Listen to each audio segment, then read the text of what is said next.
Embrace the grass and all its glory. Slide through the tackle to tell your own story. Welcome to the Burnie podcast. So in this week's episode, as the weather changes, we're going to look back at this week in football down at the Burnie. Mark sits on the fence as usual, and we're going to discuss the Scottish game too. We've also got the perfect gift for you this Christmas, and in the hot seat this week we have a well-known face down at the Burnie, Mr. William Bookless. But first, what a result for the men's first team at the weekend. A 1-0 victory against Tynecastle away from home with a deserved goal from Callum McDowell at the start of the second half, giving us all 3 points. Avenging our opening day defeat and putting us comfortably in the promotion places. John Rankin on our Facebook page, not our Facebook page, the Blackburn Facebook page, he commented, "Scrappy physical game which could have got away from us first half, hung in well though and stood up for ourselves.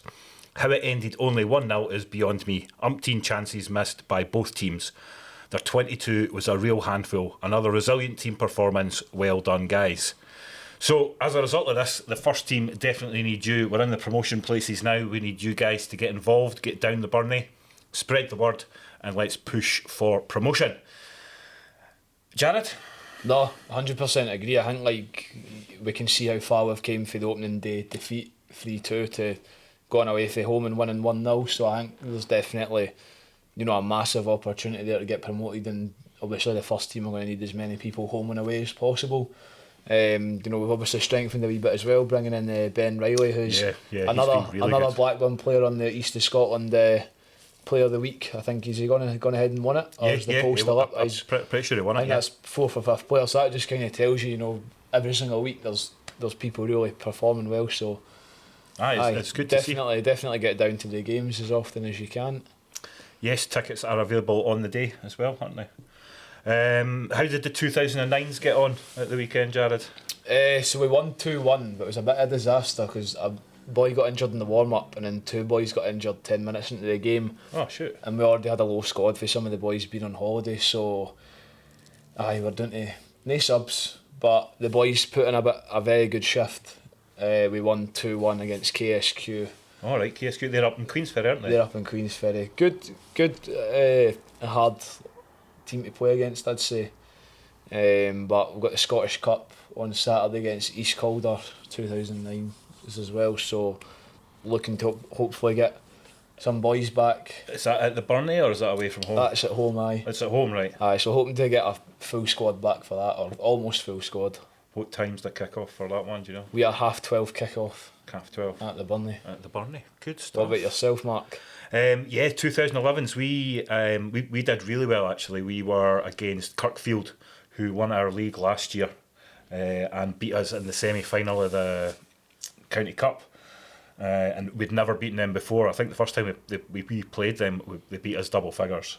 And then last season it was 2-1 defeats, really close, and we really the guys stepped up to the challenge. So is that just like a mix of hard work and maybe them losing players, or what do you think it's down to? The whole squad has basically come on leaps and bounds over this past season.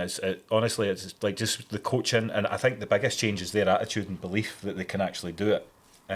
But we went on and we ended up, one guy got a hat trick, Macaulay, but we ended up winning. We went 1-0 down, but we scored within a minute of them scoring. It was really, really good, and we ended up winning 5-1. So that's a fantastic result for us, and hopefully we're against Broxburn, who are on identical points in us in the league at the moment. So we play them on Sunday away from home. So that's going to be a very tricky tie, especially because we've not got our star goalkeeper. Aye, well, hope he's go ahead and. Well, fingers crossed. Definitely. So also, I hear you've got the perfect Christmas gift for Ryan Cameron. What's all this about? I do. So at Blackburn, we're now proud to support Blackburn FC supporters wall. So there's a chance for everyone to get involved with the club. Like, even if you can't be there, and we're asking people to be involved. You can commemorate a special memory or event. Remember a loved one, or just simply show your support by buying a supporters brick. You can have any words you want on it, or put your name on them, and it'll be proudly displayed at the Purdy Worldwide Community Stadium. Yes, that sounds excellent. A fabulous gift indeed. Prices start at £30 per brick, or 4 for £100. Contact the number on your screen now for more details, or contact a board member for more details. Well, in other spooky news, now that we're coming up to Halloween, which is by the time we're recording tomorrow, what a fantastic session the Pandas had on Sunday just there. They had their wee Halloween party. So our wee monsters kicked up a storm meeting the Panda. I think they've met him 5 or 6 times now. It's hard to get him out. So it's I'd definitely say 6 is high numbers. It's hard to get the wee Panda out, but they were scoring goals, guessing the guns, and taking home some goodie bags as well. So there were superheroes, skeletons, pirates, pandas. Everyone brought their energy and Halloween spirit. Superb. Yeah, great to see them all having fun on Halloween. The 2015s had a spooky training night with prizes for best pumpkin and best fancy dress. I wonder who won that. That would be interesting to see. Yep, definitely. So send us any pictures you might have of your young ones, whether it's just when they're going out guising or if they're training in Halloween kits. That'll be good to see, and we'd like to show off our new signage from our sponsors at the John Clark Motor Group. Thanks again for your support. The club and ourselves do appreciate it. Yes. So things are still the same at the top of the Scottish Premiership. I'm allowed to say Premiership, is it not? It's just the Scottish Premier League, I guess. Yeah, I liked when we used to be able to call it the Cinch. The Cinch, yeah, it was cool. So yeah, the gap to Hearts has been cut. Celtic have lost their manager and are now looking back to the future with Martin O'Neill. And did Big Butland keep the Teddy Bears afloat after Rangers claimed their first clean sheet in 25 games? Jared, are you happy with this new look 3 at the back they were sporting against Hibs, I noticed? I like the shape. I don't like the players who were in those positions. I don't really rate Giga or John Souttar. I think John Souttar for Scotland's phenomenal, but I think for Rangers he just doesn't do it for me. But it's good to see Danny Rowe come in and understand that he's not going to get results right off the bat by trying to adopt a 4-2-3-1 or a 4-3-3. He's just gone right 3-5-2, and this is a must-win game. Whereas a lot of other managers would have went in and been stubborn with their own thing. So I was a really big fan of the flat 3. I think that was brilliant. And obviously interesting to see Celtic obviously got rid of Rodgers just in time for Sunday. So did Rodgers? Well, he resigned. Yeah. But I think there's been a wee bit like on the inside, like maybe they've had a meeting and he's kind of said, "I just want you to go." Aye. And maybe he's just out of respect for the club resigned instead of looking for a payoff like a lot of people do. I don't know, but I think he's definitely kind of been unfavourable in there. Yeah. No, I mean, obviously, I don't support either green or blue, but I have noticed, and I have noticed, like literally, I think the dominance, or I think Celtic kind of faded away at the end of the kind of last half of last season. They kind of just lost their form, and I don't think I've seen that same Celtic team with that same energy since. So I definitely think it's a good thing that they need to kind of shake up. No, I think it's a good thing that they just keep it with the low energy, terrible performances. You would like them to go through a new manager every week, but maybe have a look at buying some shares and some boats up Loch Lomond or something. I'm going to have to. So the only other thing we've got is the Goal of the Week competition. We have, and it's kind of, we've got a couple in the pipeline for next week. Please still do keep them in, but we've got something slightly different this week, because I'll show you them and see what we can guess. But I've got 2 goals that I was kind of undecided with, so I think what we're going to do is we're going to show you both goals and do a vote and see who you think should be the goal of the week. So we'll put that up on the screen now. Maybe that's the way we go forward, if everyone's a fan of that. If you want us to put up 2 goals and then they vote, and then we show what one won the previous week. I think that'd be a good idea. So we'll try it this week and we'll see how we get on. Definitely. And do that. So goal of the week coming up now.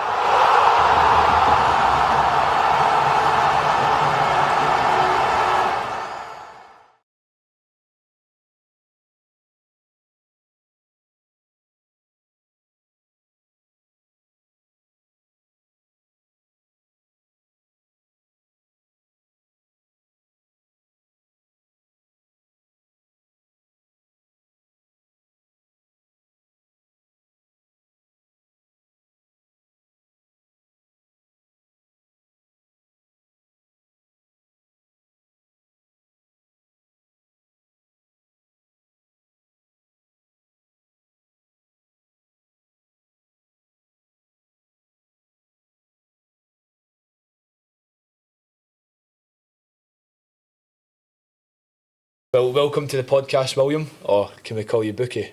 Call me Bookie. Well, welcome to the podcast, Bookie. Thank you. Yes, welcome, Bookie. It's good to have a familiar face on the show.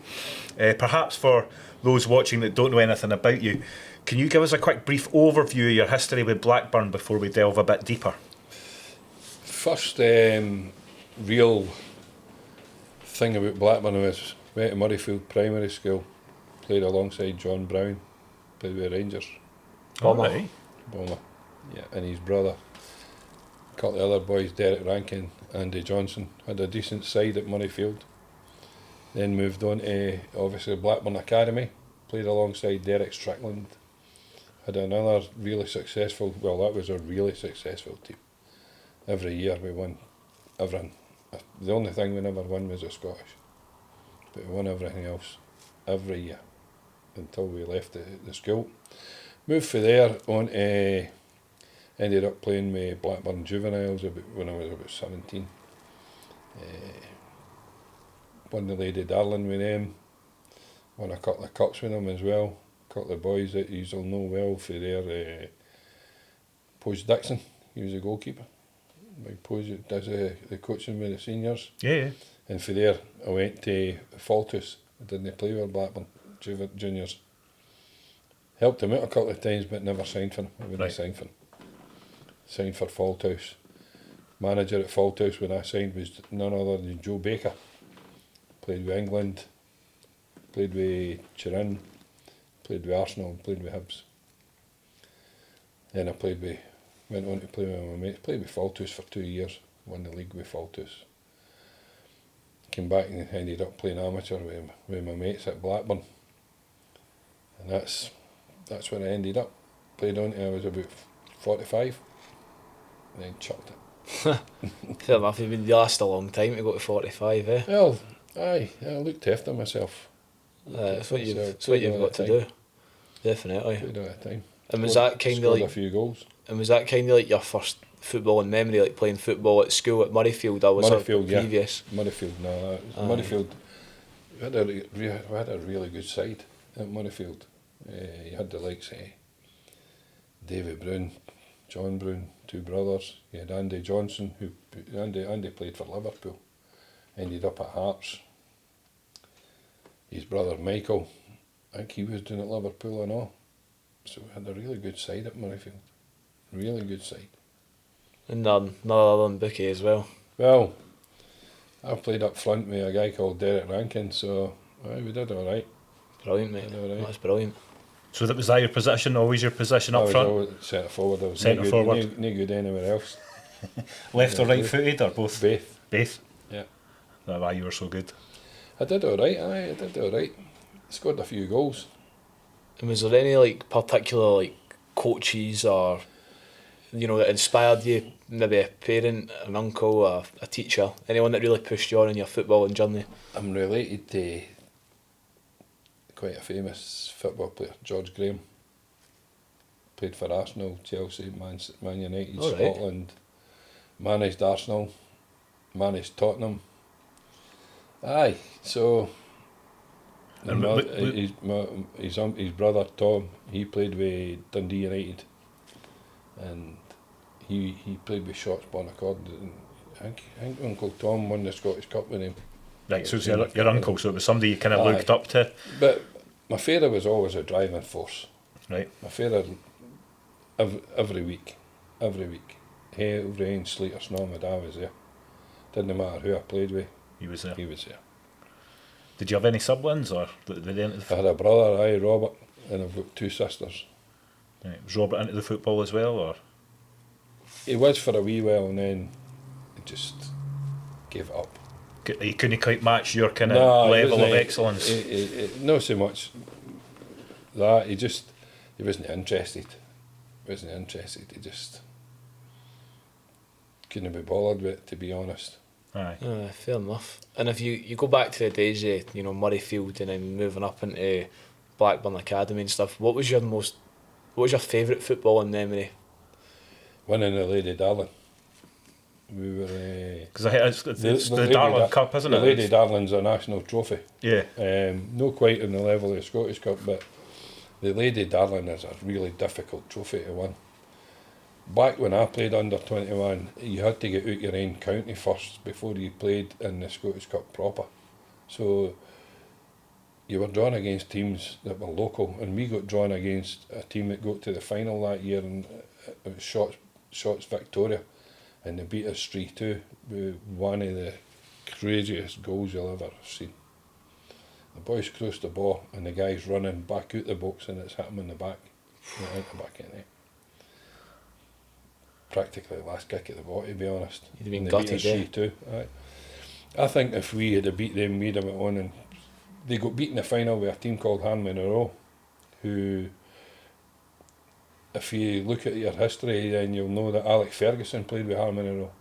The name is familiar there, like. They're for Govan, and they've won it, the Scottish Under-21 Cup, maybe about 7 or 8 times.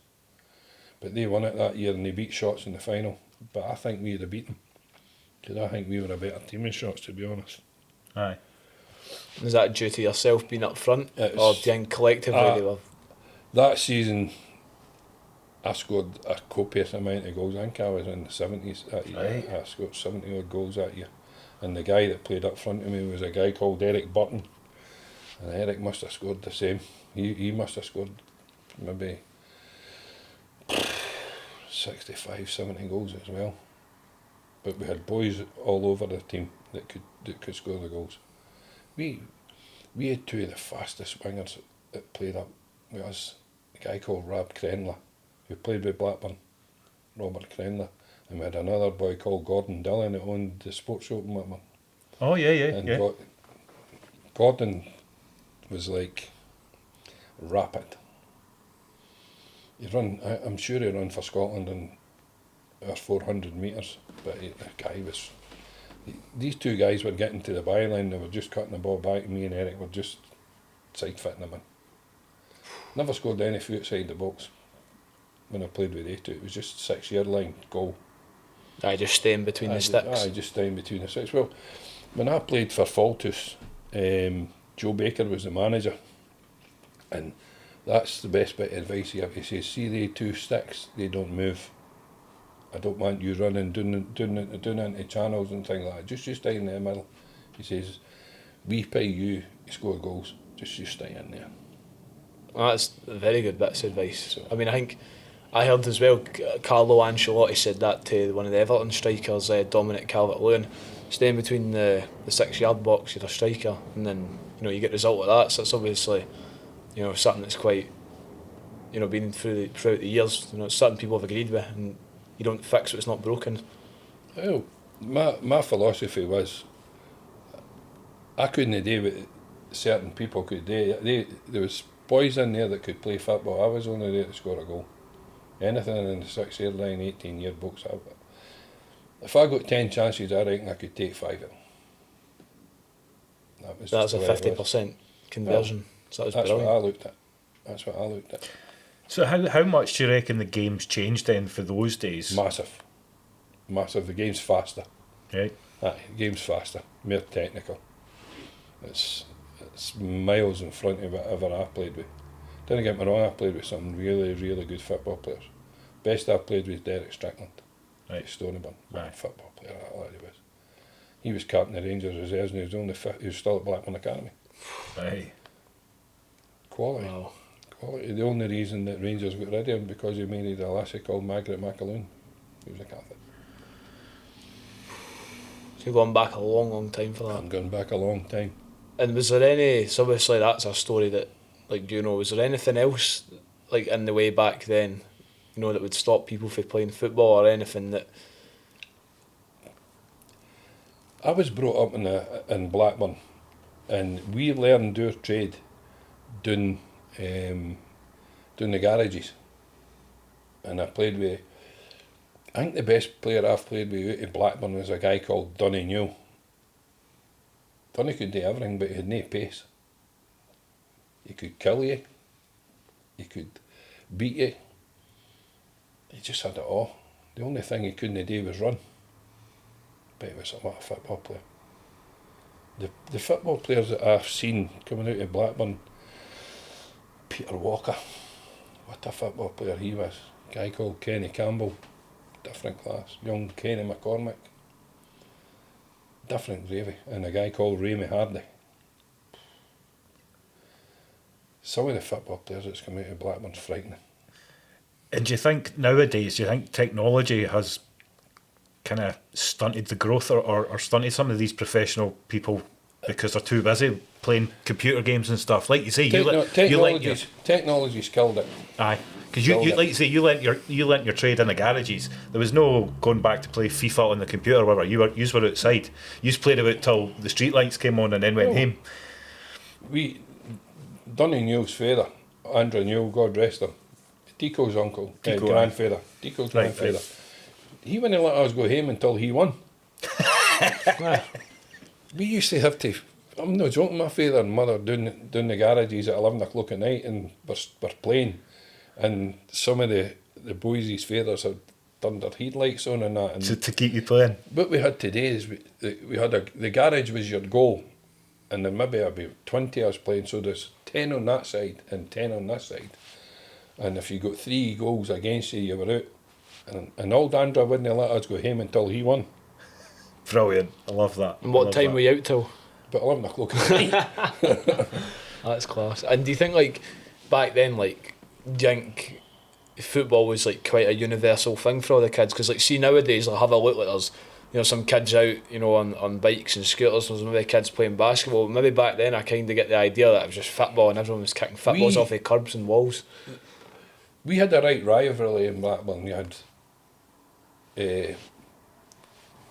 Blackburn. The Blackburn, the Catholic school over there at St Gents? No, the other one, the primary school.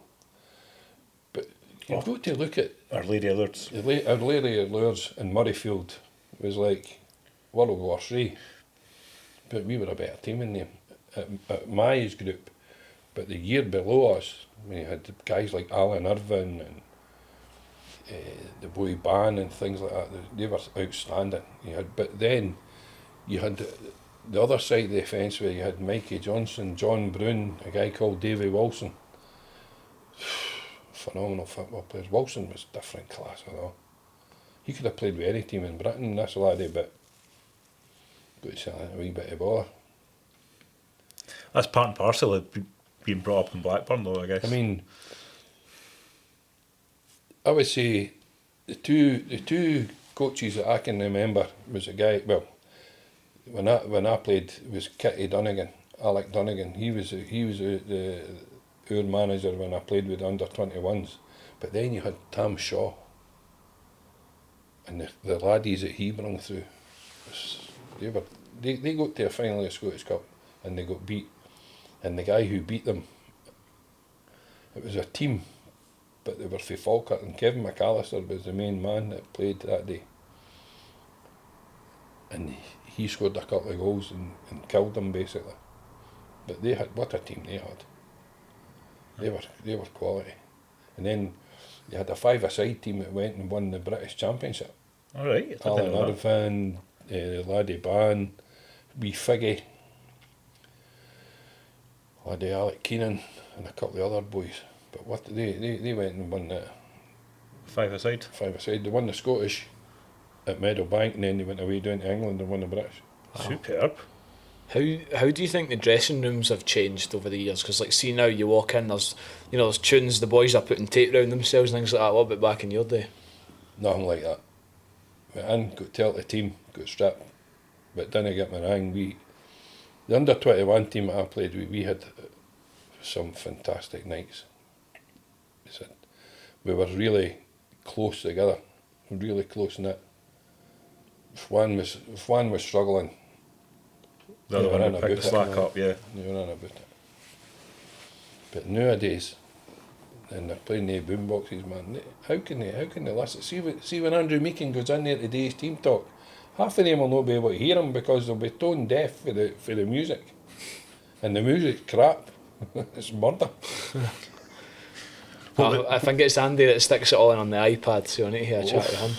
Tell him to turn it off. So no music during training then, do you think, either? We never had it. No. We never had it. We didn't need it. But we had different. See, when you look at the fantastic facilities that we've got up there now, we never had that. Aye. We had see where all the houses are built. That was the Daisy Hill, and that's where we trained. Alec Donegan would have us up and down there all day. We didn't.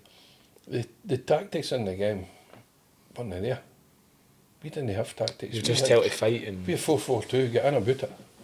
Pure heart and fight. It's pure heart. We had football players in there that could play the game, and they didn't need to fight for it. If you wanted to mix it with us, then fair enough. You want to have a go, you have a go.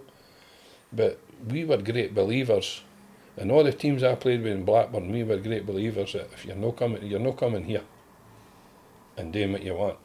Aye. If you want to have a go, but we'll have a go back. And I think I could count maybe, in all the years I played at Blackburn, I think I only tasted defeat maybe 30, 40 times.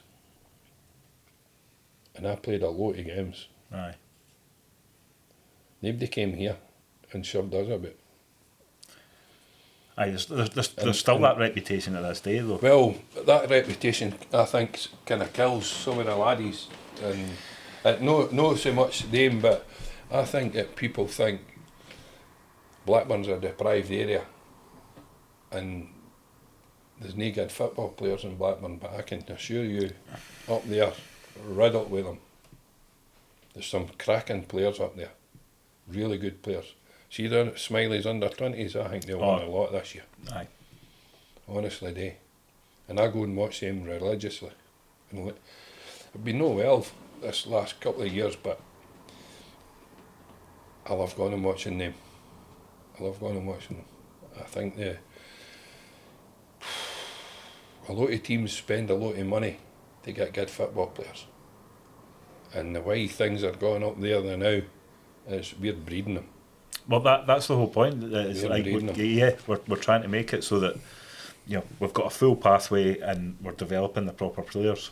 My only concern is other teams coming in and stealing them. Aye. And I think there's a different attitude now up there where we can sign that dual contract, get them on a dual contract and keep them at Blackburn. And then obviously there'll come a time where bigger clubs will come in and do what they do and take them away. But if you've got them on a decent contract, then the big teams are going to hate to pay for them. Aye, definitely. Exactly. And that's where the success will come, I think. It's how a club survives.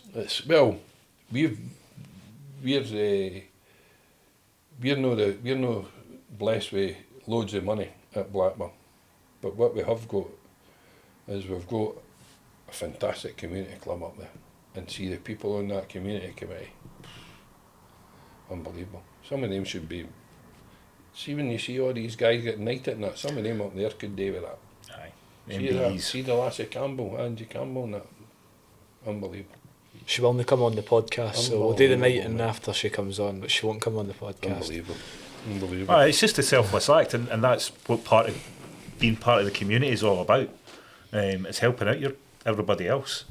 But the community needs to get involved and that's where we need everybody to kind of come on board and support us. People needs to come down and watch these teams. Aye. And stick some money in the bucket. I know there's parents and that come down and they bring their kids and that down. Come along on a Saturday. If you're not going shopping, come along on a Saturday and see what's there. Aye. It can only get better. I hope I live long enough to see us winning something major. I don't think it's far away. I think we're in an excellent place for promotion, and I think if we get back up, like our new signing Ben Riley he came down from the Premiership side. I think we're more than capable of going up there and winning. To go up and survive, and that's very difficult. I know, but I think once we've got a decent structure and team now in place, like you say, and having to. It's been done in the past. I mean, Blackburn were in the Premier League for years. See, we were in the Premier League on sufferance. Because I was there, I watched it. Right, you've got teams like Linlithgow and you've got teams like Pennycook and Musselburgh that's all paying fortunes. Aye. And the boys that they're paying are quality. Don't get me wrong, the year we stayed up, we had some quality in the team. Real quality in the team. And we've still got one of them there to this day. And if they can get the right player in aside him, because I think he's the best player in the league by a country mile. Darryl Meikle, different class. He's played at a decent. He played with Hamilton. I'm not sure if he played in the Premier League with him, but he definitely played with Hamilton. And see when he's on his game, not a better midfielder. And the year we survived in the Premier League, he was the best player in the league. And if we can get somebody in there that complements him and does a wee bit of grafting for him and get him on the ball as much as we can, he'll destroy you. Aye. Pass the ball through the eye and needle. Definitely. Definitely. But there's other players in the team that are decent, good laddies, good players. And I think there's like a lot of young boys coming through as well. You've That's got just like what I was your gonna say Corey Cook, like Gregor Moon, Yeah. Fowler, like guys like that. Like they are only going to get better as they grow up. There's the under 20s are chapping on the door. I was going to say that they're nipping at their heels though. It's going to be. See if the two teams had to play against each other now, I would say it would be tight. Tight, aye. I think the first team would struggle against them because they're decent. They move the ball about quickly. They all know their jobs. Aye, that's the thing though. Like you said, you're under 16s, you wouldn't have much of a chance. Under 18s out, under 20. There's no real size difference, No. really. No anymore. No anymore. What I like about the team now is Andrew Meakin's doing it. He's moved away from the style that the managers before him played, and Andrew's doing it his way now, and it's paying dividends. Aye. The two teams that have beat us are the two teams I thought we'd have beat. And it just goes to show you they're picking up points away from him. Aye. And all we need to do now is just bring that away for him into at home and go and win the games at home too. I think Armadale will be a hard nut to crack, but any of the rest of them, bring them on. Aye. Bring them on. And do you think how much a difference? Like thinking about for your playing days, how much a difference does it mean having a crowd behind you? Like Massive. See, when I was up at Faltus, we were getting 300 and 400 every week. right. Because they supported their team. I don't know. I think that's kind of a fell away, but I can remember going when I was a laddie going down and watching New Blackburn Athletic play, and New Blackburn Athletic there was crowds of 300 and 400 down there when likes of Chuck Smiley, Brian's father Right. played. A guy called Pat Whelan, he played with Tottenham. Blackburn had a really good team, won the Brown Cup, won a couple of leagues, and they were getting the support because you had all these people coming through to work in the VMC that came from Glasgow, and they're all football people, and the club flourished for a while. They had their own social club and all that. I think we need something like that. I think we need a building somewhere where they can have hospitality and then bring people down into the game, because that's where the money is. The Masonic. Well, No, I think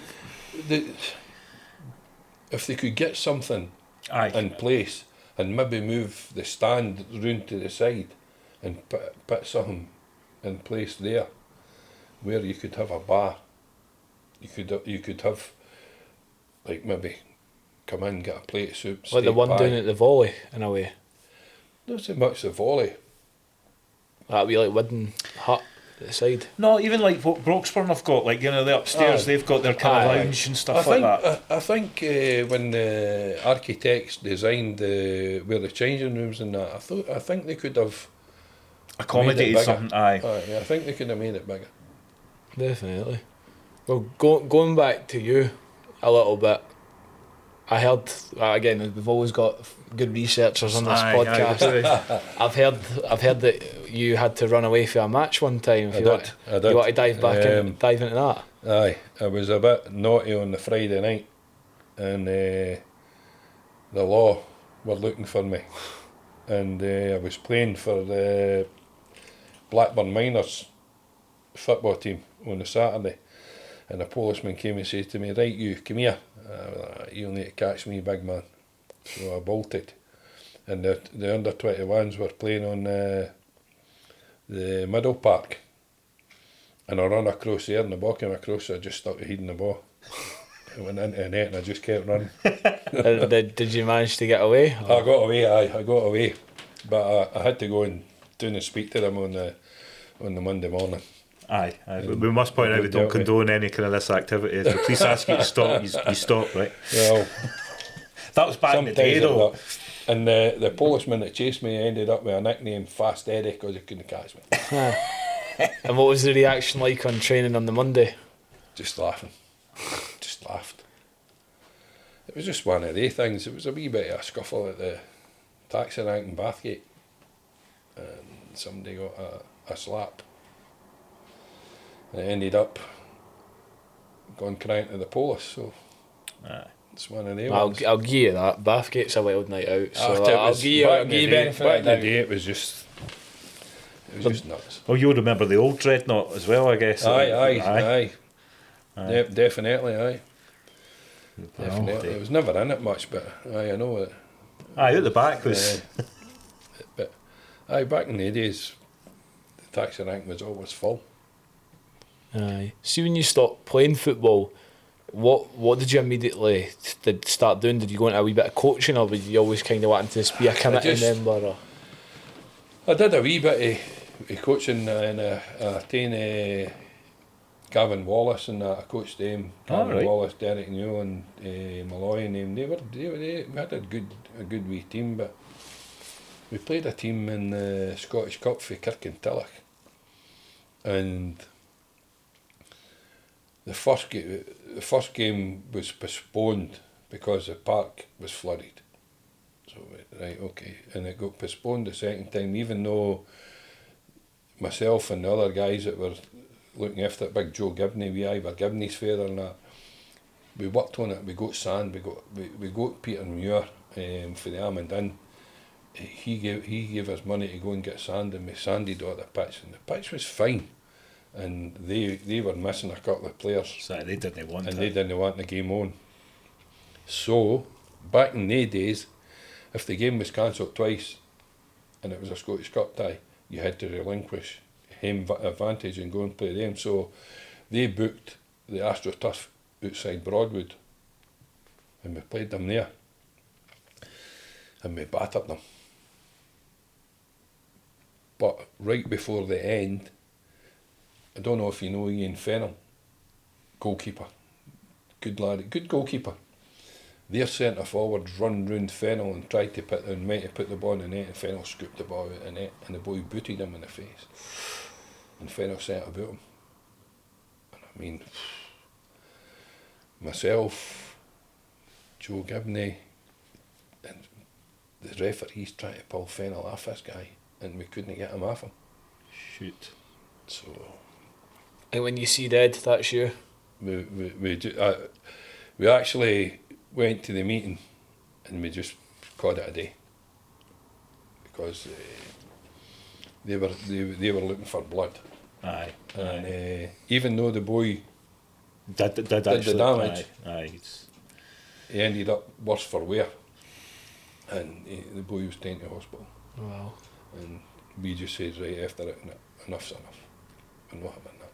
Not putting ourselves through that. Even the referee backed us up, but I think we were going to get hammered. So we just said, look, we'll just go for it. We just call it a day, just leave it. But I think we beat them about 5 or 6-1. And I don't know why the boy thought... He's had a nightmare, because every time he went through one-on-one, Fennell pulled the save off, and the boy, I think the boys just thought to himself, I've had enough of you. Aye, we'll take you out. Wow. Anyway. It was just one of the ones, and that kind of a sickened me off, and I left it be for a bit. Then I went and done a wee bit of work with Jim Henderson at Livingston, and I didn't really coach them. I was just helping Hendo out a bit, and it was just one of them. And then I helped Big Blairy and Kevin Smith out with the amateurs, Sunday amateur team, and we won a treble. I was going to say they did the treble. Aye, a decent side. Callum McDowell and all that played with us. Ah, right. Yeah, there's a few guys that played with us. Big Callum Peace, the goalkeeper. Aye, Big Callum. He worked Peacey. in here for us. Aye. Some boy. Aye. He still plays it, doesn't he? We played a team for Dundee in the Scottish Cup, and we got a penalty kick, and Big Peacey, the boys like that, what are you doing, letting your goalkeeper take it? Watch this. Watch this. That's brilliant, man. There's a couple of wild cards in football for many years ago. Aye. I've been that's goalkeeper recently. taking free kick, getting chased by the police at a match. There's a couple of wild cards in there. Well, Blackburn was what it was. It's just it was one of the things. Nobody's a saint all their life. No. Absolutely. Nobody's a saint all their life. I got myself into a few scrapes, but I'm here to tell the tale. Character building. That's what I say. Character building. Do you remember the floodlights getting stolen? Back in the day at Blackburn? No. No, there's a Smiley was telling me about the floodlights when they got stolen. No, They used I to have can't floodlights and remember that. Maybe you were at Fault House at that point. Well, I went away down to Torquay to live. So, and I can remember going to a Torquay game. They were playing Leicester City, and the centre forward. When we talk about Derek Strickland, the two forwards that day was Gary Lineker and Derek Strickland. Really? Yeah. Well, there you have it. Lineker was a player. Aye. He was only about 17 at the time, and they beat Torquay about 8 or 9-0. I think he scored. Him and Strickland scored them all between them. But Lineker's first touch was phenomenal. See, I think I only seen him pulling the ball down once and scoring. The rest of them were all one-touch finishes. What brought you down to Torquay? Just to get away from things. I was working down at Seaton Sands, and I just had enough of working in the holiday parts. I just says, I went down to Torquay and ended up staying down there. Aye.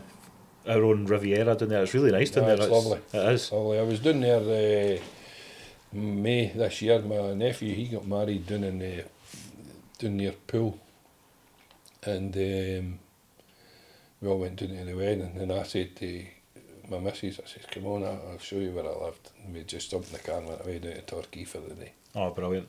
Superb. Aye. Did you play any football down in England? I did.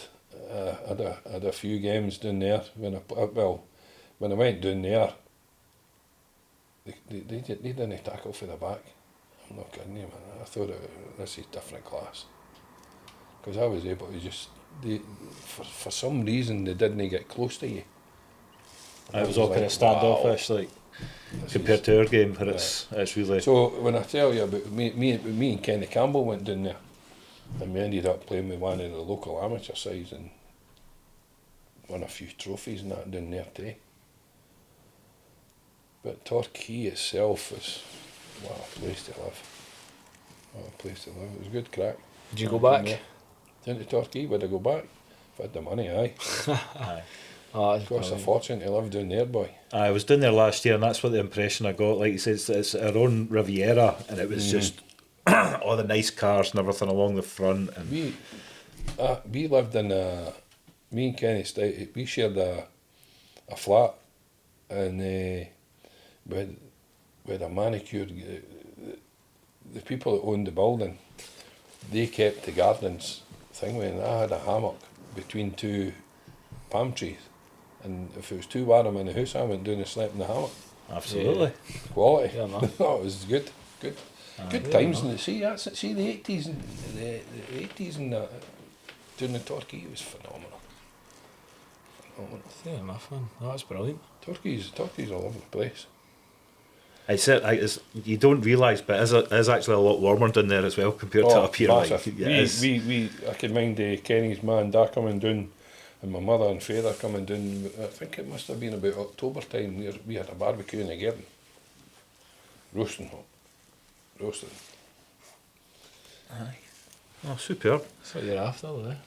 So, if you go back to what would kind of be your favourite team to play for? Do you think? What ones you've got the best memories of playing for, or are they all kind of? They've all got their own.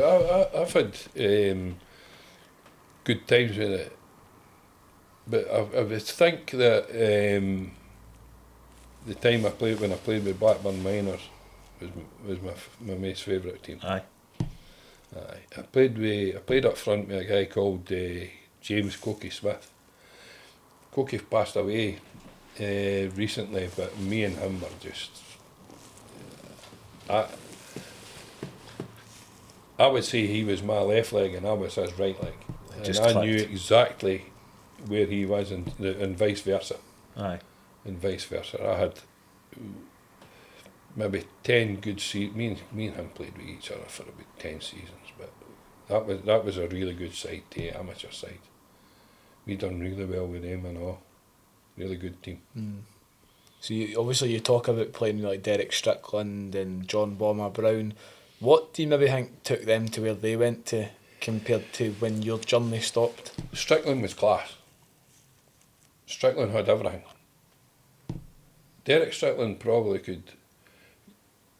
He was, in my opinion, the most gifted player I've come across. He had everything. He could pass the ball. He was different gravy, mate. Honest to God. See, I actually think if he said to the ball, top corner right hand side, the ball would say to my name, ball. He had that lot. Wow. 2 feet. His weak foot was as good as his strong foot, if you could fathom that out. But I can mind to go and watch him playing for Scotland against Germany, and Sticky was a number 8. I'm not kidding you, mate. He tore the Germans to shreds. Tore the Germans to shreds. Andy Johnson and all, the guy for Blackburn, he played in that Scotland under 15 team too. Alright. Oh, unbelievable. And then I'll give you a story, right? Maldman and Old Deer won a prize to go down to London, right? All expenses paid trip. And they went down to London, and Scotland were playing England at Wembley, the under 15s. And Andy Johnson's ma and da were staying in the same hotel as my ma and da, right? My father went with Andy Johnson's father to watch the game at Wembley, and my ma and Andy's ma went to watch the Royal Variety performance. My dad and ma had got tickets for this, and instead of him going to, and the only reason he went there is because Strickland was playing. Wow. That shows the commitment, eh? Well, my old man he's Rangers daft and all, like myself, and Strickland, I don't really want to say this on a podcast, but We can blur it, we can beep it out. he married a lassie that he loved, right, and he's still with that lassie, and Rangers killed him. Screwed them over, aye. Because Screwed him out. Because I talk to guys that are in the Hall of Fame, and the guy that's no in the Hall of Fame, Gordon Smith, was the only Rangers player in that era, in that great team that he played with, that's no in the Hall of Fame. And they all say that Derek Strickland should have played in the first team, and the man that killed him was John Gregg. Wow. The greatest ever Ranger. He didn't. He wanted him out the door, and as soon as Jock Wallace found out that Strickland wasn't a party, they had their plans to take him to Leicester. Jock Wallace made him the captain of Rangers reserves, and he's still at Blackburn Academy. that just shows you the talent, like that's. This is what you had in West Lothian back in the days. Yeah. Tukey Brown for Blackburn and all, different class. And is there anything that you wish you'd done a wee bit differently to sort of get on their level, or do you think? Yeah. No. No. Brilliant. I mean, you've got your heritage with Blackburn. You've got to, if somebody likes you and you get a break, fine. But when if you're playing in a team alongside guys like Derek Strickland, that they'll stick out like a sore thumb. And the same with Big Alan Irvine. I mean, how many guys or how many villages in Scotland can turn around and say they've had 2 boys for their village played for Liverpool? Not many. None. There you go. One. That's it, eh? And then wherever Andy Robertson's fit. Well, Ray Mahardy, Arsenal, played for Arsenal alongside Liam Brady and boys like that. Aye, and obviously maybe more so recently Paul Dickov and... Well, Dickoff, I'll give you a wee story about Dickoff. George Graham roasted him because Arsenal had just won the Cup Winners' Cup against Parma. And Parma's top man was Gianfranco Zola. And Dickoff was on the bench. And Dickoff went out and grabbed Zola and got his strip. And put his strip on. And Big Graham went at him. Don't you ever go to collect a medal when you play for Arsenal in another team's jersey. Get it off. Wow. And they made him go in and get a strip. And put a strip on. And they turned round to him the following week, and Arsenal were meant to play. They were playing in the FA Cup final. And Alan Smith got injured in that Cup Winners' Cup. And Dickoff, he was the next man. So George had sent him out to play against Tottenham reserves on the Wednesday night, but he was only to get 45 minutes. He got sent off. And he missed the final. Missed the final. Wow.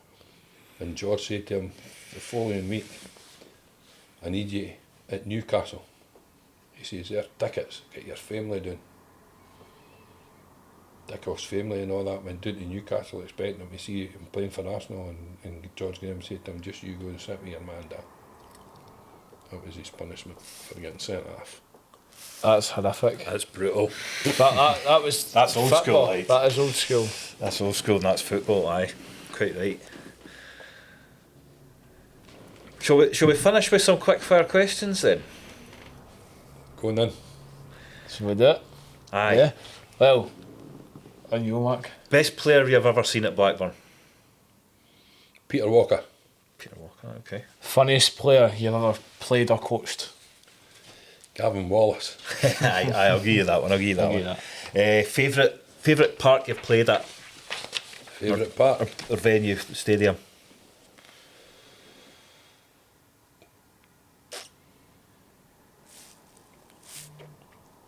Lithgow Rose.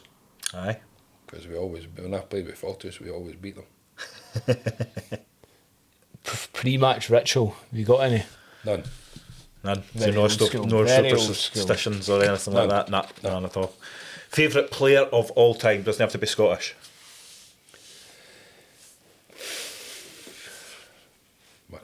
McCoist, aye. Great answer. Well, That's just that's ruined the next question. The next question is going to be favourite Scottish player. excluding Ali McCoist. Let's go excluding that. Maybe Scotland International. If you can remember a Scotland International was your favourite. George Graham. Aye. Fair enough. Talking the current, VAR, bin it or keep it. Interesting to hear your take on this, because you've seen everything from the, no offence, like, but you've seen that reduction in the changes all the way I through. would bin it because referees aren't refereeing the game anymore. They're terrified, and they'll no give anything, and they'll hope that VAR will pull them out of hole. Yeah. Aye. That's it. It's taken away for the actual And refereeing. The prime example of that is John Beaton. He's Because terrified. he's a Rangers fan, so he doesn't want to make... He's terrified. He's terrified to give a decision now in any game. Aye, I'll just leave it to Any VAR. game. I'll try and. Aye. What about Rangers win the Champions League or Scotland win the World Cup? I'll take the two of them. Pick one. Rangers won the Champions League. 3G or grass? Grass. Very Aye, nice. aye. Messi or Ronaldo? Ronaldo. Are you an Android man or an Apple man? For an Apple phone. Any phone does me, as long as it works. As long as it works. Ice cream or chocolate? Oh, definitely ice cream. And if football wasn't the path, where do you think you'd be?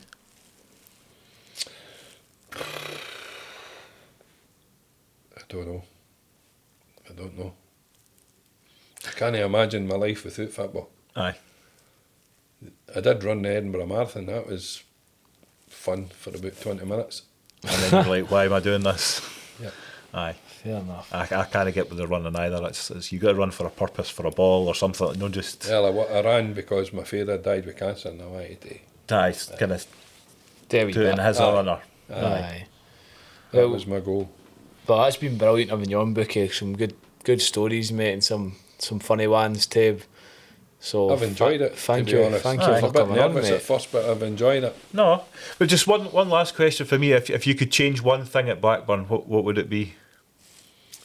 Would it be putting in something like you say you're some kind of clubhouse that for hospitality, or Do you know what I'd love to do? what would you love to do? If I win the lottery, Uh huh. right, I would offer the council some money so that we could own all the pitches, right? The middle pitch, I would love to have an indoor arena, Right. Aye. right? I'd keep the Astro. I would build a stand, probably about a 3,000 seater stand on the old junior pitch. Get it dug up, get it all sprinklered, get new surface laid. Proper grass. Proper grass, turf, no turf, but do the That- car the park high- up at the bowling club, aye. and then put some money into the club and try and get them into the Football League proper. Aye. That would be my. Dream. I'd love to see that. Well, if anybody love to see watching does Well, get lucky with the lottery, the aye. lottery or anything like that, then please invest in us. If anybody that's willing to put some money into Blackburn listens to this, please do it. And for as you quite rightly so said at the start of it, please get involved, buy a brick, and help the team get promoted. This is the best chance that we'll have of getting promoted this year because 4 are gone up. Aye. And we need to be one of the 4. Absolutely. And we need some cash in the bank to maybe bring in 1 or 2 that are a wee bit better quality that will get us there. I'm not saying that the Definitely. boys that are there aren't doing their best, because they are, but I think we need 1 or 2 more just to Cement that. cement that. Aye. Definitely. Aye. 100%. Thanks very much for having me on. No, thank Not a you. problem, It's mate. been a pleasure, mate. Thank you very Been much good. for coming on.